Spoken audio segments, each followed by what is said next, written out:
Okay, so good afternoon, everyone. Good morning or good evening for those of you in different time zones. I'm Nicolas Nascimento. I'm a first-year surgery resident at Hospital de Clínicas of Unicamp here in Campinas, São Paulo. It's an honor for me to be here to do this presentation to you all. And first of all, I'd like to thank my professor, Mr. Gustavo Fraga, and my fellow resident, Mayra Negrao, for this opportunity.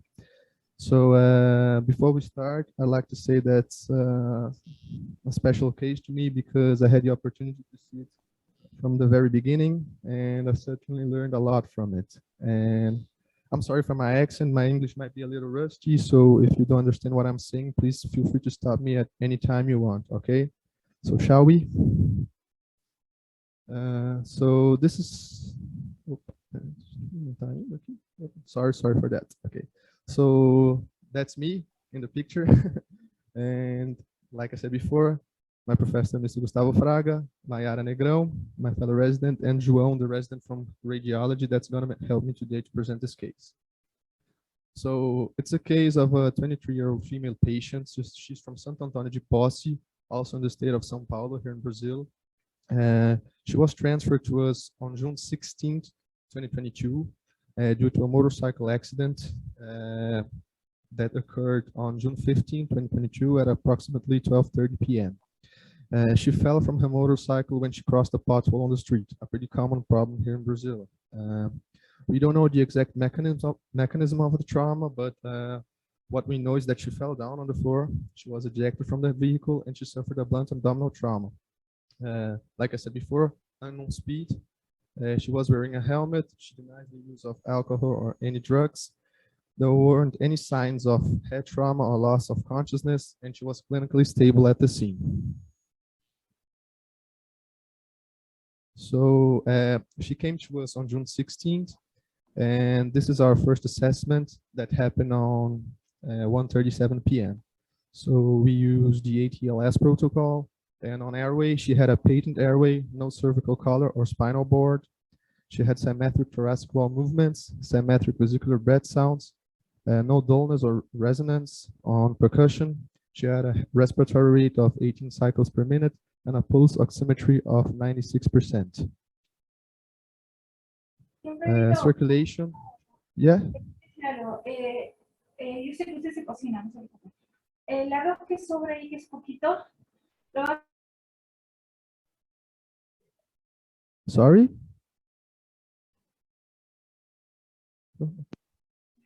Go ahead, doctor. Okay. So in circulation, she had no changes in heart auscultations. She had a heart rate of 120 beats per minute, blood pressure of 110 by 60 millimeters of mercury, capillary refill time lesser than 3 seconds. She had a stable pelvis, but she had a painful abdomen palpation, especially in right hypochondrium, and a positive EFAST evaluation, especially on Morrison space. Disability, she had a 15 Glasgow Coma Scale score. She had isophotoreactive pupils and no focal neurological deficits. She had an immobilized superior right limb due to 4th and 5th metacarpal fractures. She had already been evaluated by an orthopedic surgeon at the origin, but they didn't have a tomography where she came from, so she came to us for further evaluation due to the mechanism of the trauma. So this is a blood gas exam we perform. It's a fast way we have to look for signs of bleeding or blood loss, because we can get results in 5 to 10 minutes, and we can search for acidosis. We can search for hematocrit, hemoglobin, and lactate. As you can see, her initial hemoglobin wasn't too bad, was 8.7. Her hematocrit was 26.9. No signs of acidosis. Lactate of 1.7. So since the patient was clinically stable and she wasn't showing any signs of uncompensation, we decided to perform a tomography. So let's start the discussion. This patient was admitted first in a rural hospital in a small city, 30 minutes far from Campinas, and was a motorcycle crash, and she had a little abdominal pain, and she was stable. So I think you can discuss when you have a patient like this one in a rural hospital, what to do? You need to transfer to a trauma center. You can start the investigation in a small hospital or the CT at the small hospital. I think you can discuss this first question first. Sure. Can you moderate, Maya, please? Sure, Dr. Fraga. Okay, Dr. Kassim, would you like to make your comments first? Well, to keep it simple, should you do anything for a patient like this in a smaller hospital where you don't have all the resources available? It is my opinion, and I know this is controversial. I feel that if you don't have the appropriate resources available, you should spend minimum amount of time with the patient in your institution and then bundle the patient up and get him transferred as rapidly as possible. That's my opinion. But I do know that this is controversial, and I will leave it at that. So once the patient arrives at an institution like Dr. Fraga, which is one of the best in Brazil, and they have all the resources available. They have all the specialties available, and they have magnificent trauma surgeons like Dr. Fraga available, and they can obviously take care of the patient. Now, I take a little bit of issue with the presenter when he said that he did breath gases so that he can see the status of the hemodynamic stability in the patient. You can't do that. You can't get any information from the blood gases. It's not accurate. You won't get, you might get some glimpses of this and that, but that's all you will get, glimpses. A hemoglobin of 8.6 is not normal to a patient like this. And I would be suspicious the patient indeed is bleeding. And in fact, your CAT scan that you have done shows some evidence of bleeding in the abdominal cavity, in the hepatorenal area. So most likely it is coming from the liver. And the next question is, should you take this patient immediately to the operating room? In my opinion, again, the answer is no. I would not take the patient immediately to the operating room. I would resuscitate the patient. And again, in my view, I don't like to give any type of crystalloids or colloid to the patient other than fresh blood if it's available, if not type specific or uncross matched blood. And that is my view, and I would like to hear from other people. Thank you. Thank you, Dr. Kassim. Dr. Epstein, would you like to make your comments? Certainly, I agree 100% with Dr. Kassim. I'd go one step further, and I don't think it's even controversial. If you have a patient like this in a motorcycle accident that goes to a rural hospital, the first thing is call the trauma center and let's arrange transfer immediately, especially since the patient has a tender abdomen. They are not going to operate if that patient falls over the edge. Secondly, of course, the blood gas gives you the hemoglobin right away. And I noticed that the oxygen was, what, 55, and a saturation would have taken care of that. And I would also go to CAT scan. I'm not sure if I would go right to the operating room if the patient has been stable. But, you know, this patient came without a collar. Collar needs to be put on until the patient can be completely assessed. Did the patient lose consciousness at the scene? Do we know? We don't know. And is there pain in the neck? You know, and I don't mean that as a joke.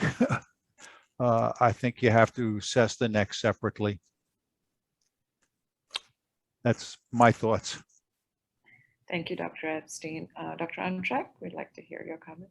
Yeah, so all very good comments. So in this case, we don't know how long it was, because the accident was at 12:30, and then what time the patient got to Campinas. And I assume also that the referring hospital spoke to you in Campinas over the telephone in advance. So and we don't know. They said initially she was stable at the scene, presumably stable at the first hospital, but by the time she got to Dr. Fraga and Dr. Nascimento and his colleagues, she was tachycardic and anemic. So unless she was anemic in advance, and she might have been as a young woman, but unless she likely got some crystalloid.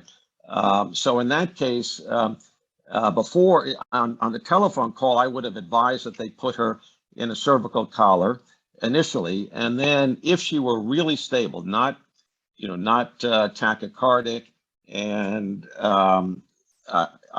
I guess they said her abdomen was tender, but if she was stable, systolic blood pressure stable and not tachycardic, I might ask them to go ahead and do a CAT scan, which would take a few minutes, because that would be quick information, transmit the films to you, or at least send selected images so you can see exactly what's going on. And then because she might be in a situation where they have to do something there that a general surgeon can do that might destabilize en route, but that's depending on her situation. If she's really unstable, they might be forced to operate on her there because she won't survive the transfer. And if she is stable at the scene, at least you know exactly what you're dealing with. You might be able to clear the C-spine before she comes, and you might be able to make a judgment on what might happen en route. And I don't know how long it is, the distance between one hospital and the other. If it's a long distance, if it's going to take more than 1 or 2 hours, then I think that might be prudent. And I also agree with Dr. Epstein about the blood gases. She would have had a saturation below 90, maybe 80s, and that didn't reflect in the physical exam. She wasn't tachypnic and she didn't look dyspneic, but there's some issue there. So, and that information was not available at the original hospital. So those are my concerns in this case. And also in this case, a pulse of 128, I would do give her some blood initially to bring the pulse down before going to CT, or at least accompany her to CT to be prepared in case she suddenly gets hypotensive. Thank you, Dr. Amtrak. Dr. Burke, would you like to make your comments? Yeah, there's stuff obviously that we don't know that happened at the other hospital, which I assume you guys know what happened, but I have to assume they cleared her neck. But if the other hospital doesn't have a general surgeon who's comfortable with handling maybe a liver laceration or a duodenal perforation or something complicated inside, sending her expeditiously would be the way to go. I don't know if she got 2 liters. I give people 2 liters if they're clearly not unstable. And just, I don't know if she got any fluid at all. And I don't know how long the transfer was, but I would be giving her fluid as Dr. and maybe blood. If they had already given her the 2 liters, I'd give her blood as Dr. Untrak suggested. And then I would go to the CT scan. I would give her a swallow of oral contrast if she could take a cup just to see if there's evidence of a perforation of duodenum or something like that, stomach, from the handlebars. That's it. Thank you, Dr. Burke. Dr. Collette, would you like to make your comments?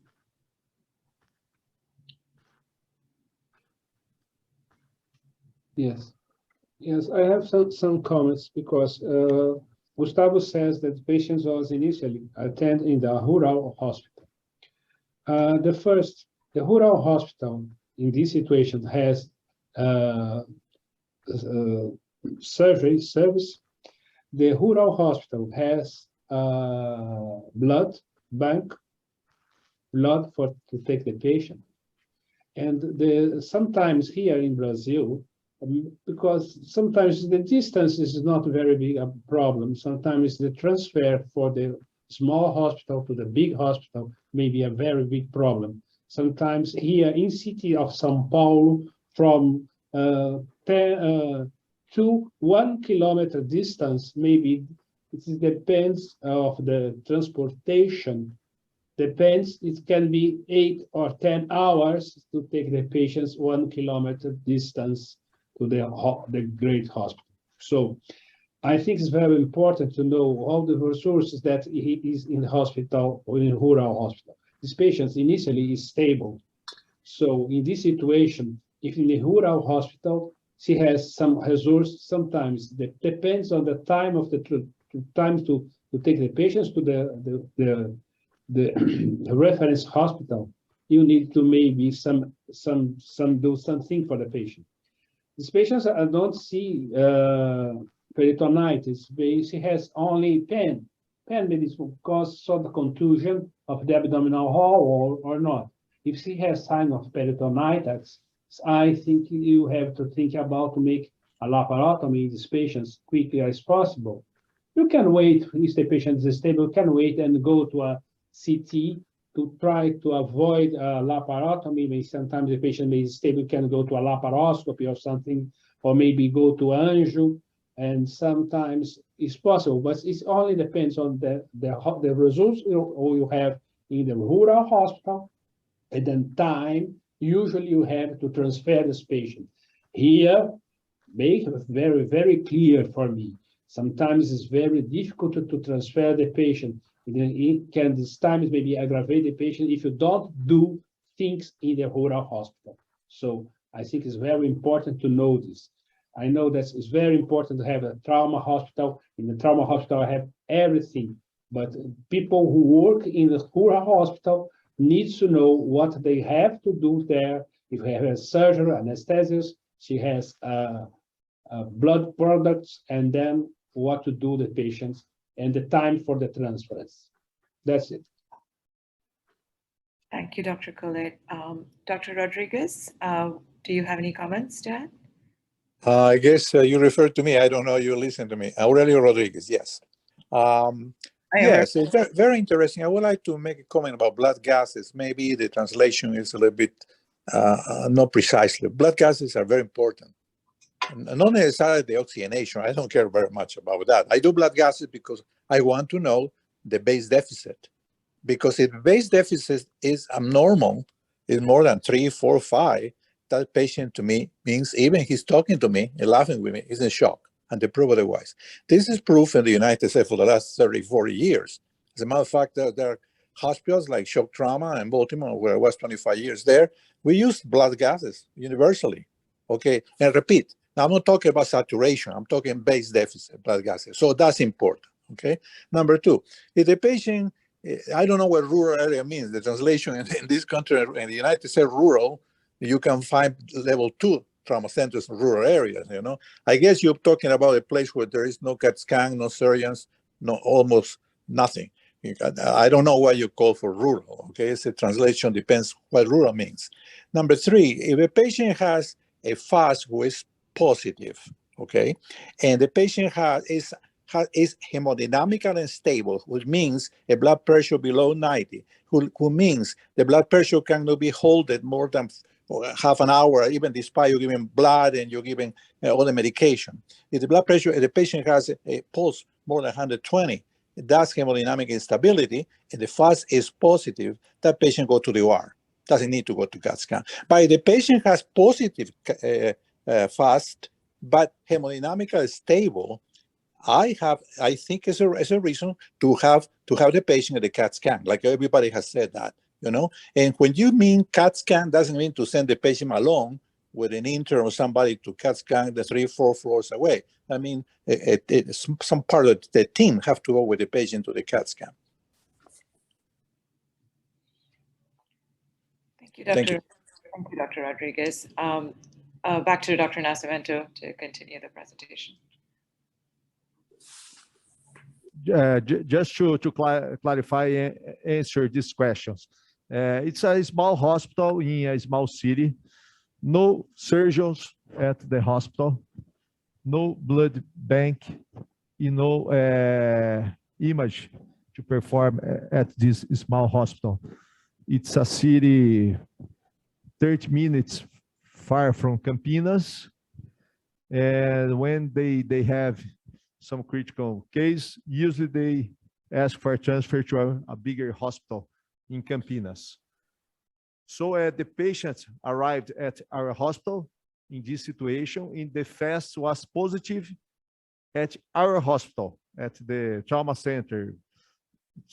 In Brazil, you don't have an organized trauma system, but you have some university hospitals where you have the condition to treat adequately the patients.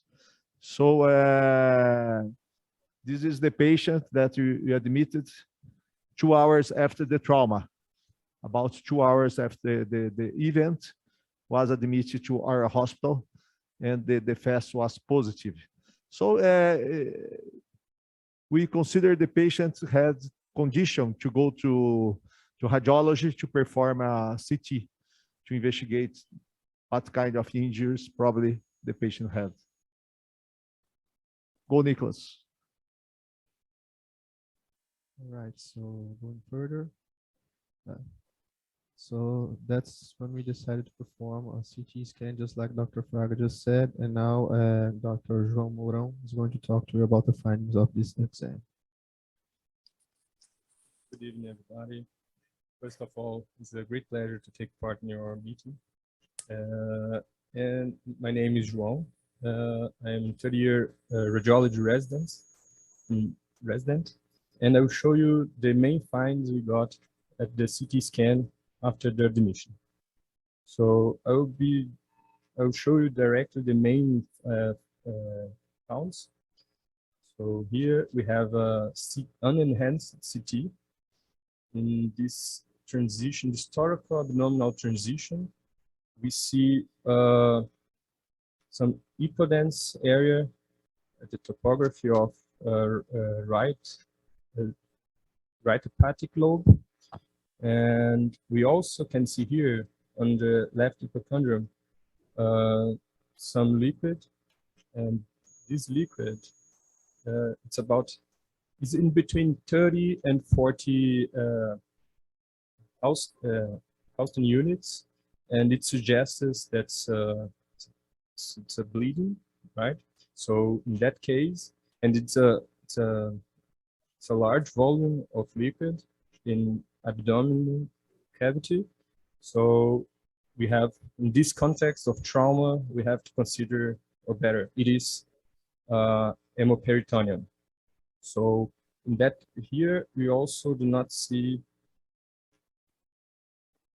just a minute, please. So just change the window. Now we have a lung window that's make easier for us to search for pneumoperitoneum, and we do not have it here. Okay, so just to answer that, we have no digestive tract lesions. Just to return here. Okay, at this non-enhanced CT, those were the main findings. So here, just to show you that the lung window, we do not have pneumothorax, also no important pleural effusion. Here we have the arterial, the enhanced CT in arterial phase.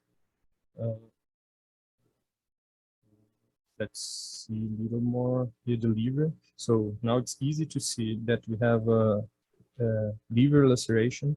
We see this hepatic disruption that's almost 75% of the area of the right lobe, and involving mainly the venous segments 7, 5, and 6.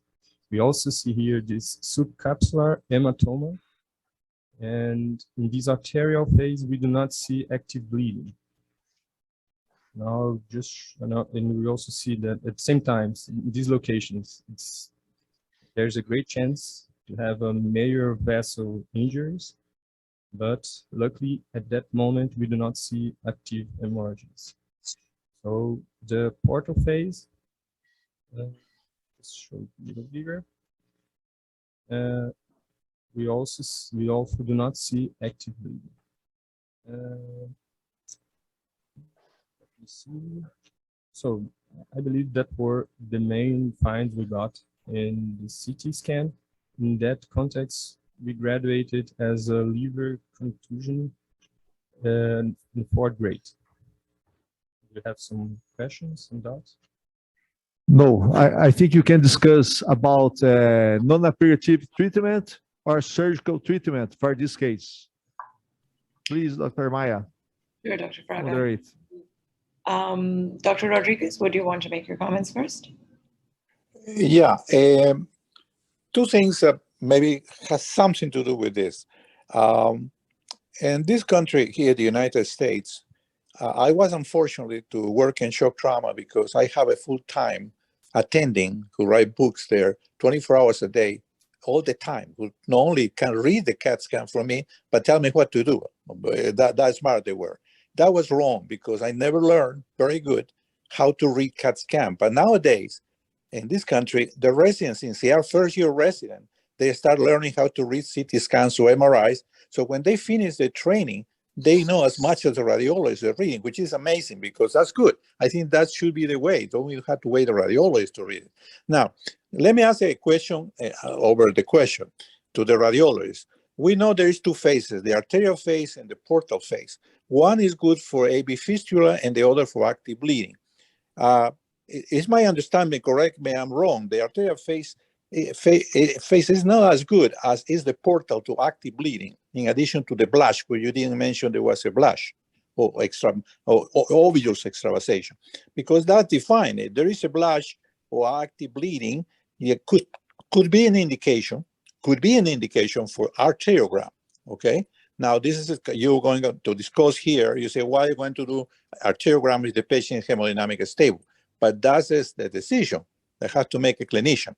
If you have an active bleeding, a certain amount of blood, more than 300, 400 cc's in the belly, that's an indication to do an angiogram. In this case, there was no mention that. All what they're saying is that there was no active bleeding, which is a very generic definition the radiologist has to that. Thank you.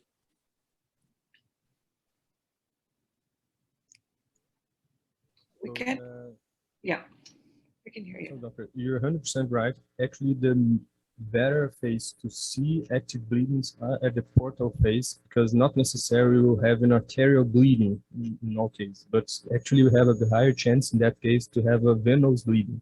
So in this delayed phase, arterial better. In this delayed enhanced phase, in the portal phase, it's better to see those small bleedings. Okay.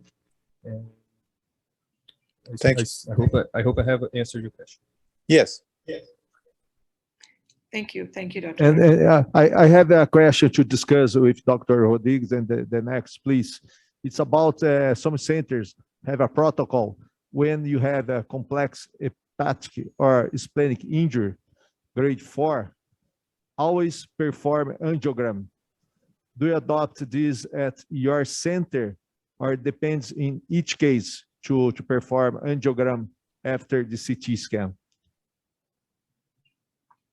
You asked me that, is this a question, right? Yes, a question, please. Oh, okay. Yeah. When I was in the intergalactic in shock trauma in Maryland, because Scalia came from New York, where the guy who did angiogram to everybody there, I forgot what the name was, the radiologist. We used to do angiogram to grade 1, 2, 3, 4, 5. Everybody has angiogram, but that was not necessarily a standard in the United States. So nowadays, I think it's more limited, probably to grade 4 or 5, okay? That's where they start the angiogram. But it has to be another association. It's not just because the grade 4, but there's no active bleeding, no blush, and maybe you have to consider that. Again, many things are clinical decisions at the end. You're going. As a matter of fact, I wrote a paper on that, on the use of angiogram, and we did it usually after 3, 4, or 5. We did angiogram. Okay, that was again clinical decision. Nothing is black and white in medicine, less than trauma. Thank you. Thank you, Dr. Rodriguez. Dr. Colette, would you like to share your opinions? Yes, yes. In this patient is stable. You can put this patient in ICU and observe as a clinical treatment. If you have no blush, you have no signs of kidney bleeding in these situations in liver, you can wait. Different from the spleen, when you have some grade 4 or 5, without bleeding or blush, you can go to make angio in these situations. But in the liver, usually not. I think not. You can put these patients in ICU and start a clinical treatment for liver injury. You have to remember that when you have a CT, some areas of the liver may be not damaged, maybe only the CT increase the size of the liver injury, because the edema peripheral of the injury sometimes may be non-contrast adequate the liver parenchyma. So it's very important to know that. So if the patient is stable, I can wait. If the patients have blush, in this situation, I start with arteriography. You can remember that the liver can blending from the arterial and can blending for portal vein and can be for hepatic veins. And this situation is great injuries of the liver. Maybe sometimes the injuries maybe comes from the venous and not for the arterial phase. So maybe careful that you believe that you can go put all people in the angio, but you can missing venous portal injuries, portal blending, and hepatic vein blending, and cava, heterohepatic vena cava blending too. Thank you, Dr. Khaled. Dr. Burke, would you like to share your opinions? Yeah, you know, at this point, I really couldn't make a decision without examining the patient. You know, I don't know how long it's been now, 2.5 hours. How much fluid has she gotten, etc. And does she have peritoneal signs? That the destruction of the liver would make me concerned about a bowel perforation, but a bowel perforation with 2.5 hours of time with blood in there should make a very tender abdomen. So I'd have to see the patient and, you know, kind of have all the other factors to make a decision of what to do. Thank you, Dr. Burke. Dr. Antrek, would you like to give your opinions? Yes, certainly. So the context that Dr. Fraga mentioned really explains a lot. So this was a hospital, but from a surgical and trauma viewpoint, it's really a hospital in name only. It's basically Dr. Fraga's hospital, Campinas, was really the first hospital that this patient entered. There was no blood bank, no CT scan, no surgeon. So really nothing that they could do. And I think that really explains a lot, that it was appropriate to say, okay, send her over. And then additionally, it was 2 hours from the injury till the patient arrived at Campinas at Dr. Fraga's hospital. So she already survived. She passed a stress test.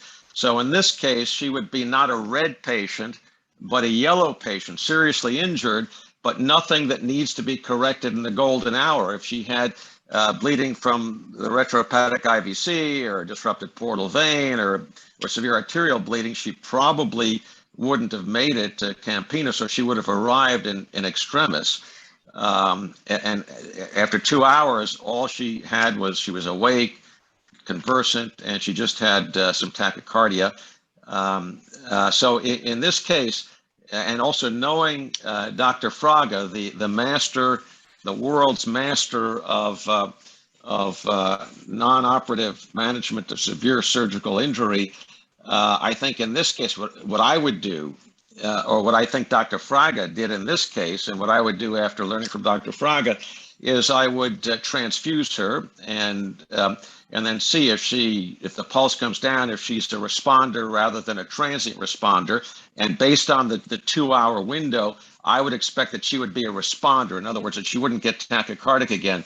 And then Dr. Burke's point, my colleague Dr. Burke's point about the potential for a perforation contaminating an abdomen full of blood, based on the radiologist that he saw no evidence of a pneumoperitoneum with lung windows. And then I'd watch her very carefully in the ICU, as I'm sure Dr. Fraga did, and then examine her again, look for advancing signs, maybe repeat the CAT scan, looking for bowel thickening and more fluid. I would certainly do that. And you'd have to be prepared to maybe take her to the operating room if she's getting febrile or showing signs of infection. Additionally, on the spleen side, it looks like the CAT scan showed intraparenchymal contusion. So I would assume that the blood around the spleen is splenic disruption, although I couldn't see a frank fracture. And I'm a bit surprised that it didn't show up on the FAST, or maybe you just saw the positive FAST in the hepatorenal fossa, so you didn't look at the spleen. But very interesting case. But I would be surprised if this patient went straight to the operating room, knowing Dr. Fraga, but I'm prepared to be surprised. Thank you, Dr. Antrak. Dr. Kasim, would you like to make your comments? Dr. Rodriguez is right. You know, surgery is not pure science.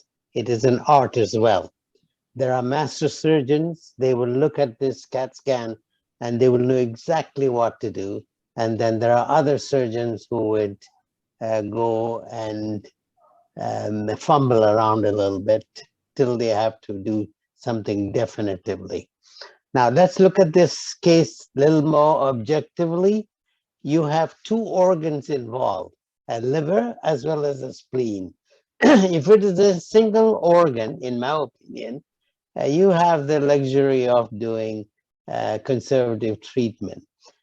Even in a young person like this who is well compensated, a two-organ injury with 70% of the spleen being destroyed, and then there's a massive injury to the right lobe of the liver, I think I will be tempting fate. And if I continue with the non-operative treatment in this particular patient, after all, I'm a surgeon, you know, I want to get the problem solved. And although Dr. Fraga is a master in non-operative treatment, I am not. I rely on my surgical skill to solve my problem. This patient has a problem, and that's why she's in the hospital. And what is the problem? She's hemorrhaging. And why? She's got two organs involved. And I rather get this problem solved very quickly.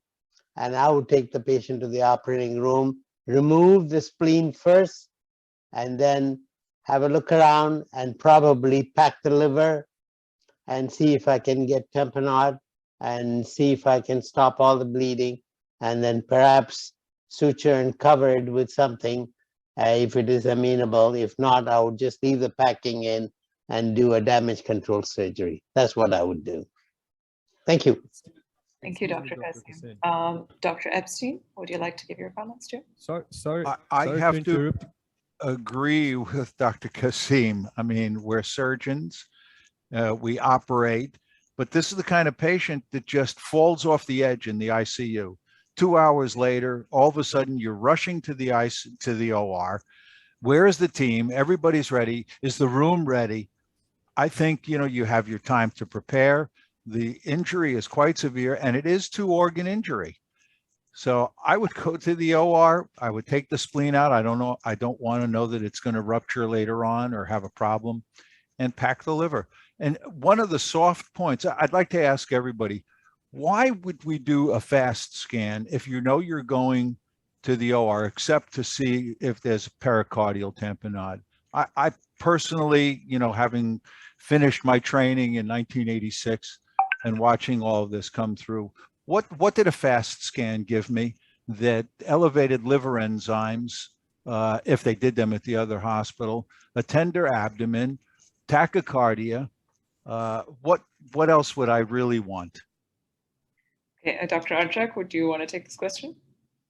Yes, I think really the purpose of the FAST exam is a patient who is unstable, where you need to, you know, be sure that if it's positive, that means it's surely a pneumoperitoneum. But if there's a negative FAST, there might be another source of bleeding. So I think it's an unstable patient to confirm the diagnosis, and it's part of the physical exam. It takes, you put your hand on the belly and you can put the probe. It doesn't take any more time really. So I think that's the purpose, where you can't go to CAT scan because the patient's tachycardic or unstable, whatever. But if you're going to go to CAT scan anyway, then it's superfluous.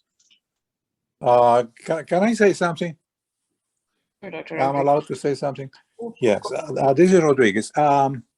Unfortunately, I wrote the first paper in the United States 2 years before Rosicky about the use of sonography. We didn't call it FAST at that time, and trauma.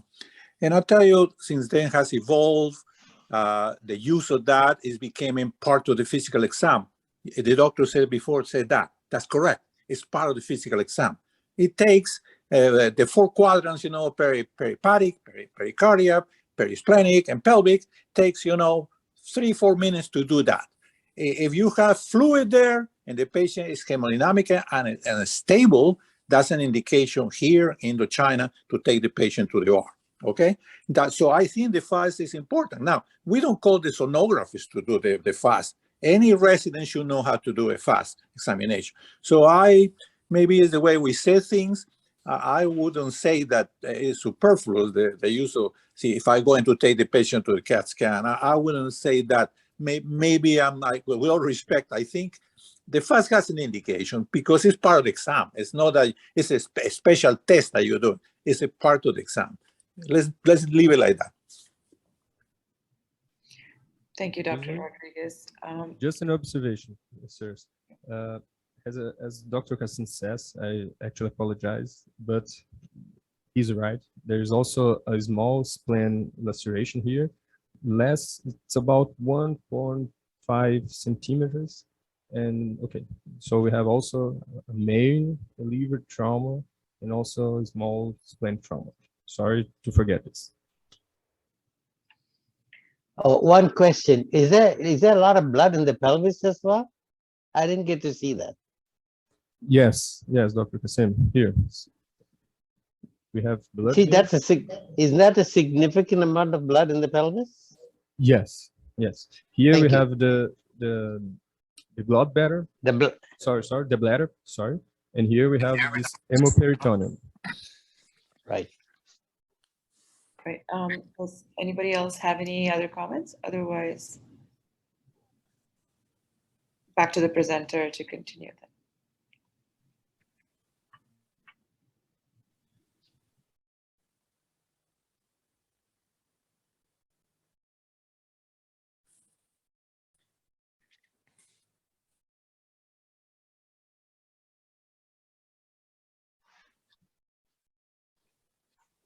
Okay, so just to clarify as well, I think that Dr. Untracht asked if the patient received blood in our first assessment. No, we didn't give her any blood.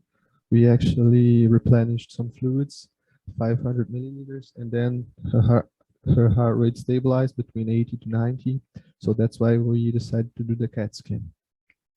So going further, just like João just told us, she had a grade 4 hepatic laceration that corresponds to up to 75% of the hepatic lobe disruption.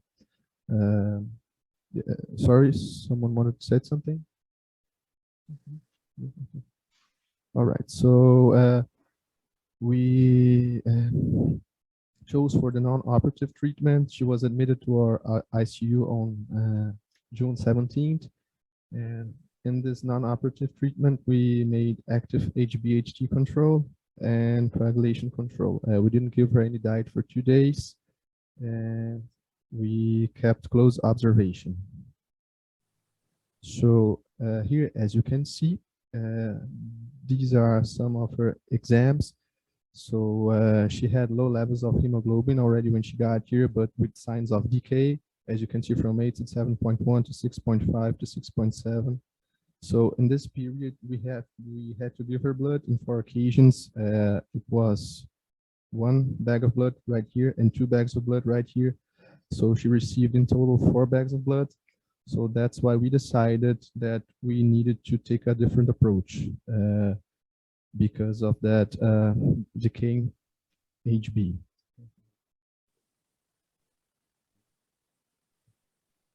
How was the blood patient, pressure at that time? Excuse me. How was the blood pressure? Because hemodynamic instability is more important than the hemoglobin.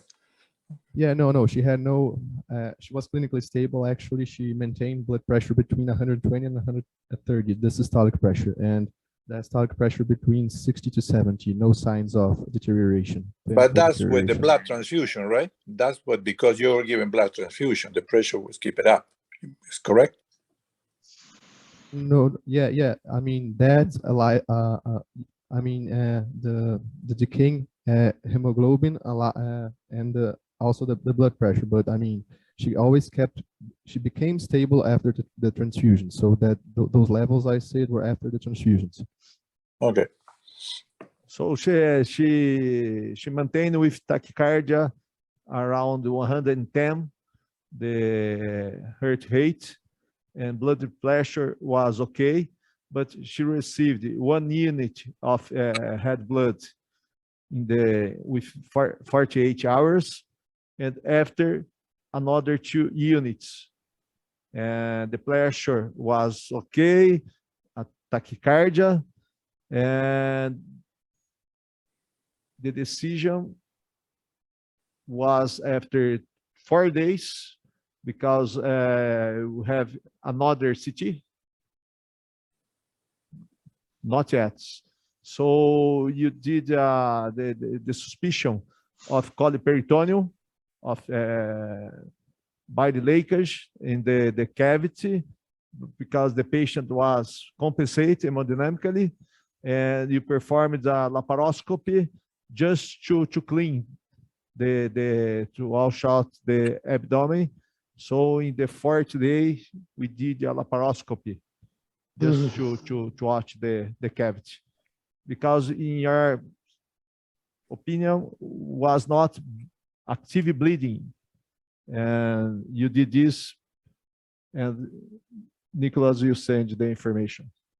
Yeah, so just like Dr. Fraga just said, on June 20th, we performed the video laparoscopic surgery. And on the surgery, we found blood in all of the 4 abdominal quadrants, but no signs or no foci of active bleeding. So we performed cavity washing and left there a JVAC drain, a vacuum drain, for vigilance. So after 6 days of observation, patient clinically stable. She didn't need any other blood transfusions. She kept a good range of blood pressure, no signs of tachycardia. She had a low drain output, less than 10 milliliters a day. So on June 26th, we decided to give her discharge. She would have an early return, and she was fully aware of the possible red flags. And that's why she came back to us on July 1st. So that's when she was readmitted on our hospital with 3 days of fever and a painful right thoracoabdominal transition and pain in lower quadrants. That's why we decided that we had to perform another CT scan to further evaluate what was going on with her.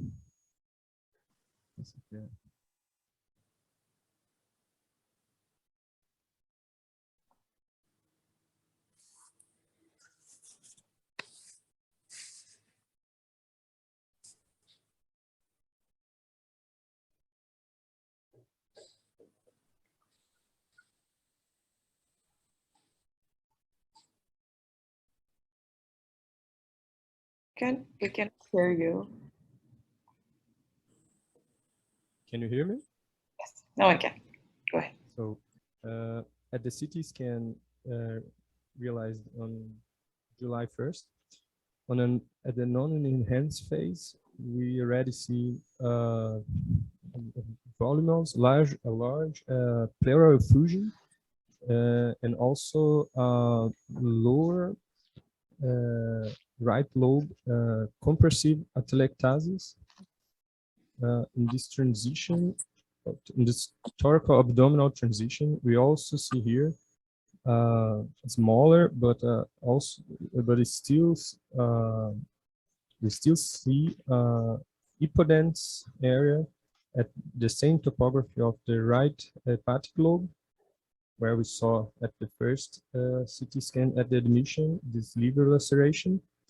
And in that exam, we do not see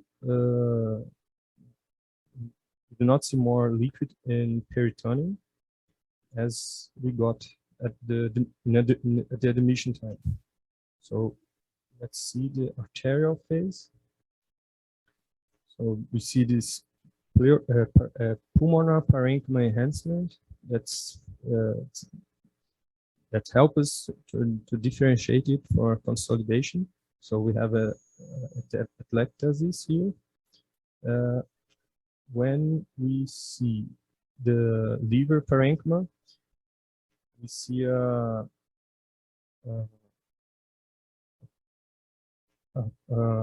fluid, cystic mass here in the topography of segments, 7, 5, and 6 segments, and this plan here looks fine. We do not see more this small laceration that we got at the first CT scan.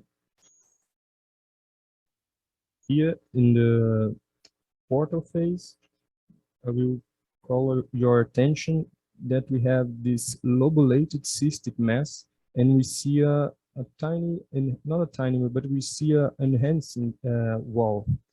In that case, we have to consider how the patient was conducted. As we had a non-operative support, non-surgical support, sorry, we have to think about 2 main complications.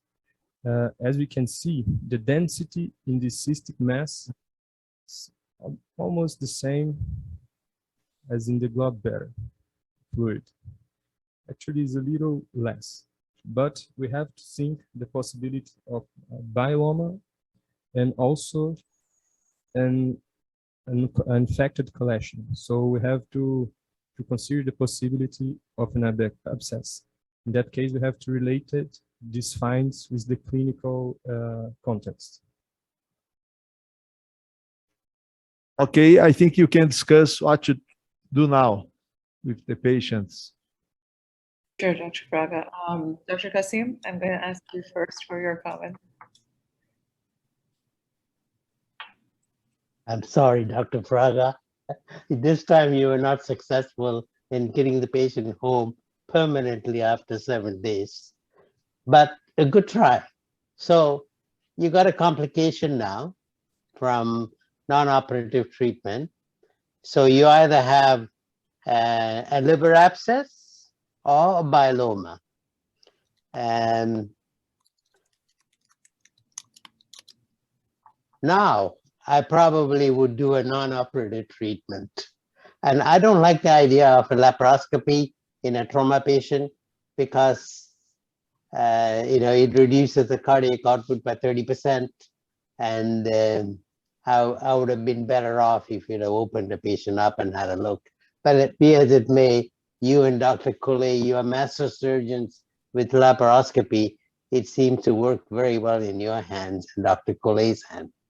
Be as it may, now you have this significant lesion in the right lobe of the liver, which is causing the patient symptoms, i.e. fever, shoulder pain, and perhaps tenderness in the right upper quadrant as well. So I think I would like to get a sample of this fluid, which is in the cyst, and I will probably ask my radiologist to do a percutaneous aspiration or percutaneous aspiration first and have it sent to the lab immediately and have a look at it to see what kind of bugs are growing in this, if there's any. If not, I would put a drain in there, pigtail drain into the cavity, and see if I can get the patient feel better. I would not venture into an open surgery for this lesion at this moment. Thank you. Thank you, Dr. Kasim. Because we're running out of time, I'm going to ask just one more person for their opinion. So Dr. Rodriguez, would you like to give your opinion on this? Yeah, this more likely is a myeloma, or as they said, could be some infected myeloma. okay, and drainage, percutaneous drainage, as the doctor said, be correct. And at the end, I would like to ask a blunt trauma patient, multiple trauma. I missed the first part of the presentation. And in the United States, this patient probably wouldn't have just CT of the abdomen. You will see the pan CT, the chest, abdomen, pelvis. And in the CTs take 5 minutes to do that.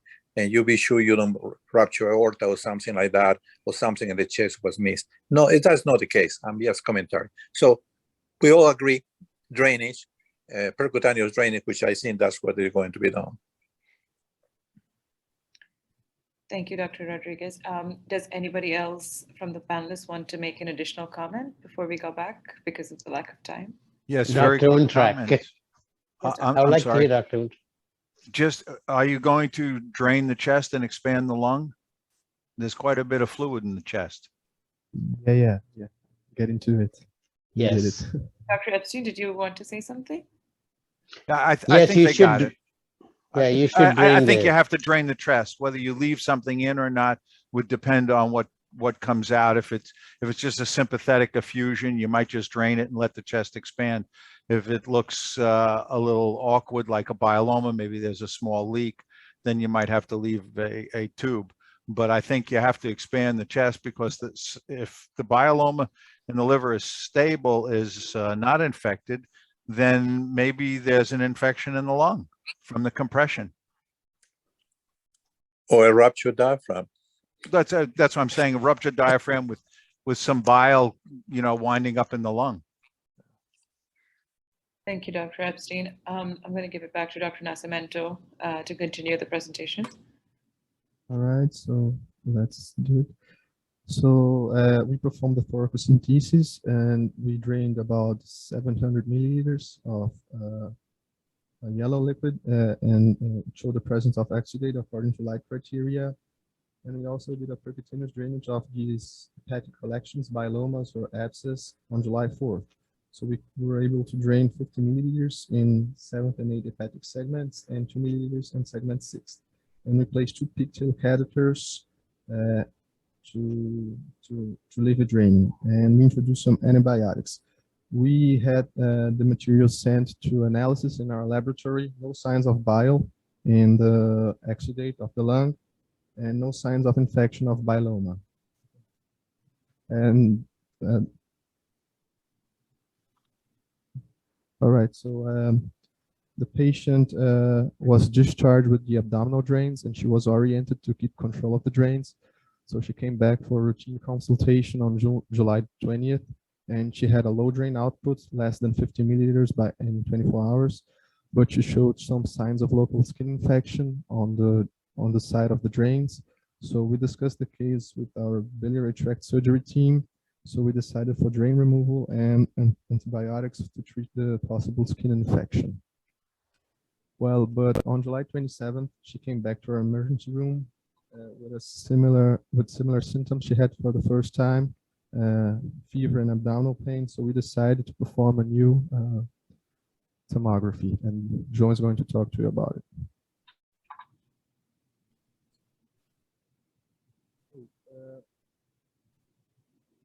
Now we have here this new tomography exam, and we still have some pleural effusion and also the lower right lobe compressive atelectasis. And we see here that we got, we still have this cystic mass, but in a smaller size than the last one. And we still in the imaging, in the radiology mind, we depend on clinical information to decide. And in our point of view, we'll still think about myeloma or abscess. But we tend to think about abscess because this wall still has an enhancing and is a little wide. We do not see more liquid in abdominal cavity.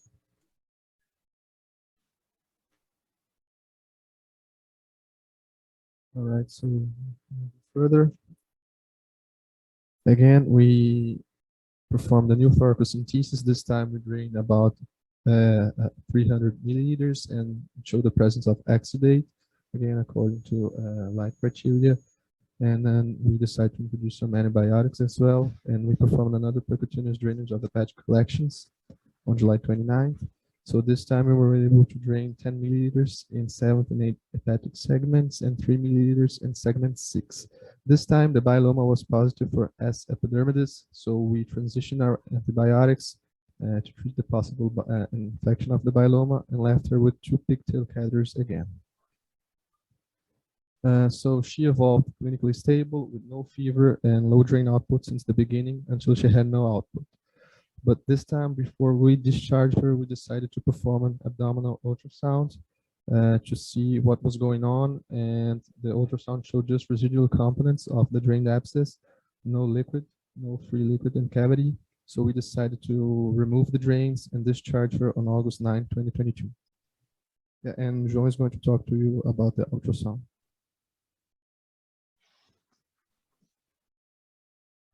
So here we can see pleural fusion, this thoracic thoraco-abdominal transition. And as you can see here, this image shows it's a little better.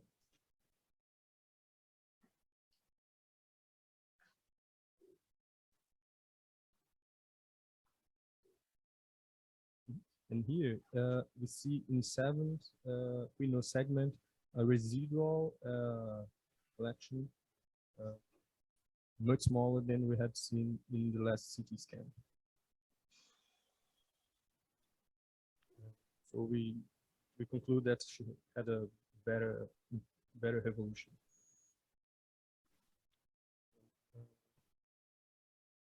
Just to finish my part here, this is the last CT scan that she performed in a return in ambulatory consultation.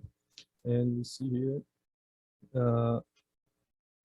redirect to the portal phase, some residual cystic nodules. So in comparison to the last exams, it shows an improvement in the context, and we still have to relate these findings to the clinical context. Okay, so in that case, we think about the biloma if she do not have infections or fever, and if she's doing well.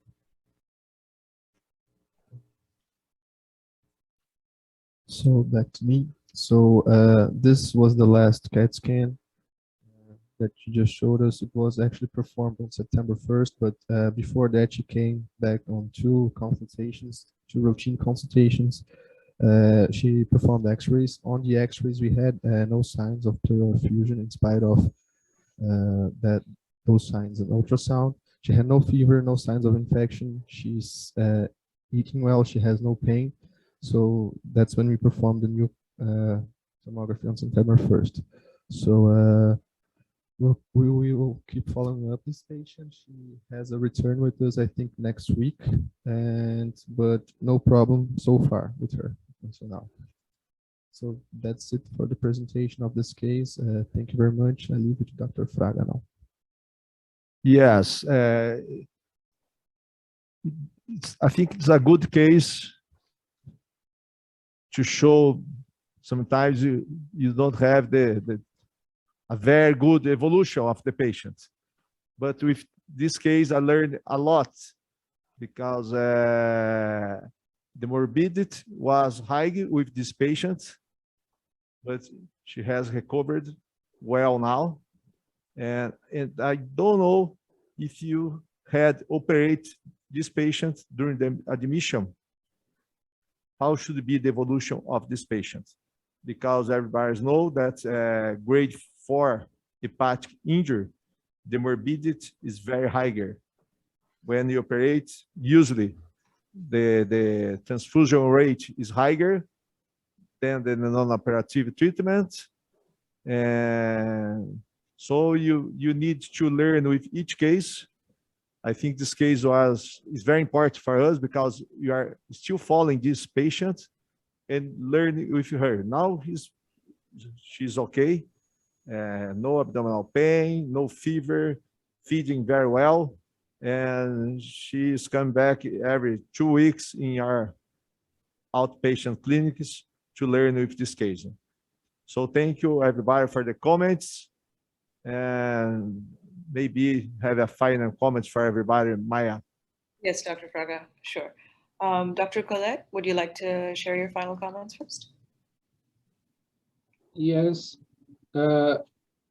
Yes, it's a very good case. Thank you, Gustavo, to share your case.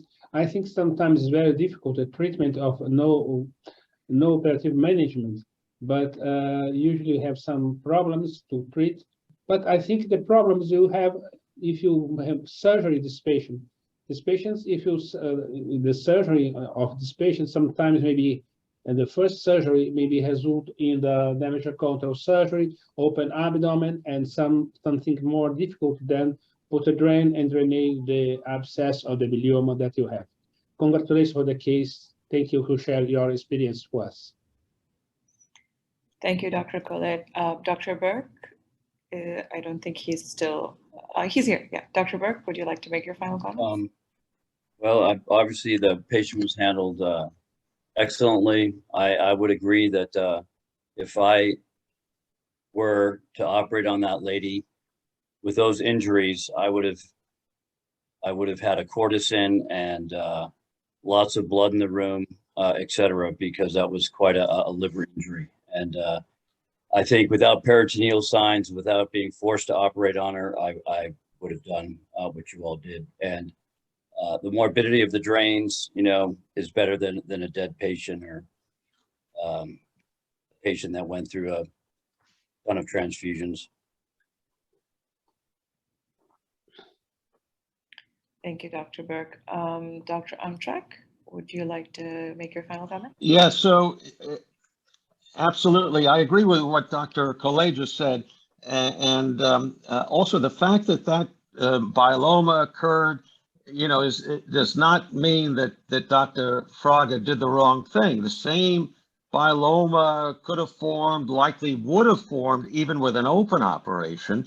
And in the setting of an open operation, a laparotomy with an incision in the upper abdomen, the patient may not have tolerated it as well. She had a myeloma and a sympathetic effusion and atelectasis of the right lower part of the right lower lobe, and then she got pneumonia because of that. But with an incision, could have been worse. So and also, you know, when I said, well, you know, what I would do in this case, it's what I would do if I were Dr. Fraga in Campinas. If I were in Miami or Pennsylvania, wherever, I might not be able to do that because there would be a big uproar of everyone around that this guy is nuts. He doesn't know what he's doing. I'd be forced to operate on the patient. And in here or in Iraq, where I usually work, I would strongly consider operating on the patient unless my trauma colleagues in Miami said I didn't need to, and I would ask them. But in this case, with Dr. Fraga's experience, given the context, I think he did a beautiful job, including the management of the complication that did not occur simply because he didn't operate it. I think it was just a complication that likely would have occurred anyway. Thank you. Well done. Thank you, Dr. Amtrak. Dr. Epstein, would you like to make your final comments? I think everybody has made appropriate comments. Thank you for the opportunity. Thank you, Dr. Epstein. Dr. Kasim, would you like to say something? I think it was a good learning case. And I think what I'm taking home with this is that there are two ways of treating major injuries like this, operative and non-operative. So if you ever encounter something like this, put these two treatments side by side, and then you'll have to make up your own mind. Because after all, you know, medicine is science with an art. And that's what I have learned today. Thank you. Thank you, Dr. Kasim. Dr. Rodriguez, we'd like to hear your comments. Good case, good management, good outcome. I want to make a comment for you. There is a resident listening to this, how lucky they are. The Brazilian residents probably. In the United States, once upon a time, I am from the era of operate everybody, and then I came to the era of non-operate everybody. You know, when the non-operative management came to the picture, many trauma centers trauma services and trauma fellowships closed in the United States. Nobody want to do trauma surgery in the United States because they never operate. Everything was non-operative management. So they have to change the name for trauma fellowships to trauma acute surgery. That's the reason it exists acute surgery, because nobody wants to do just trauma, because just trauma these days, most of the traumas, this blunt trauma in particular, are non-operative management. So you're very lucky in South America that you do a lot of surgery because you have a lot of penetrating more than blunt. Here in the United States, there are 3 or 4 centers who see all the penetrating. Most of them is blunt trauma, which is non-operative management. Lucky you guys. Good case. Congratulations, Dr. Fraga. Thank you, Dr. Rodriguez. Thank you, Dr. Fraga and Dr. Nascimento for presenting this case. Do you have any final comments that you would like to add? No, I'd like to thank you all comments, and we always learn a lot in this meeting because you have surgery with different experience, some very experienced, work with trauma for many years. We have the young people who ask some question. Camilo Vignoles, we will answer you if you send your email. Nicholas can answer you by email later after the meeting. And thanks a lot for the support of the Pan American Trauma Society and the University of Miami to organize this meeting. And how we used to say my chief, Professor Mario Mantovani, we always learn with the patients. Each patient is a different history. And I think I learned a lot with this patient. Jessica is the name of the patient. Thank you so much. Thank you, Dr. Fraga. Thank you, everybody, for joining. Have a good rest of your afternoon.